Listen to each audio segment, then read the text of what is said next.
शेतकऱ्यांनी थांबवली कापसाची विक्री, बाजारात कापसाचे आवक मंदावली.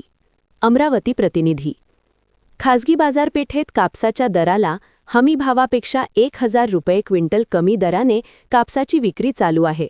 सीसीआय केंद्रावर आर्द्रतेमुळे प्रति क्विंटल 200 रुपये दर कमी आहे. त्यातच सीसीआयच्या अटी व शर्तींमुळे कास्तकार वैतागलेला आहे. त्यामुळे शेतकरी कापसाचा साठा करत आहे. बाजारपेठेत कापसाची आवक मंदावली आहे.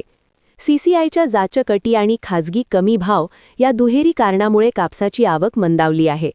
दर वाढतील या अपेक्षेने शेतकऱ्यांनी सध्या कापूस विक्री थांबविल्याचे चित्र आहे. ज्या जिल्ह्यांमध्ये कापसाचे उत्पादन होते त्या जिल्ह्यातील कापसाच्या दराबाबत लोकप्रतिनिधी बोलण्यास तयार नाही. अशा संतप्त भावना कापूस उत्पादक शेतकऱ्याकडून व्यक्त होत आहे. यावर्षी सरासरीपेक्षा जास्त पावसाने कपाशीचे मोठे नुकसान झाले आहे.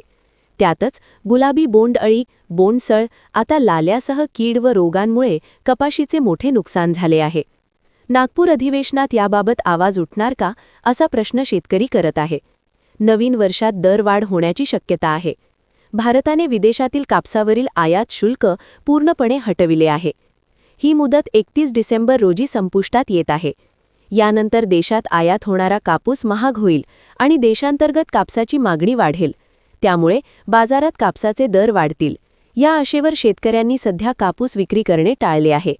दरम्यान खासगीत कापसाला हमीभाव देखील मिळत नाही. कापूस उत्पादन देखील कमी झाल्याने उत्पादन खर्च निघणे कठीण आहे. त्यामुळे शेतकरी हवालदिल झाला आहे.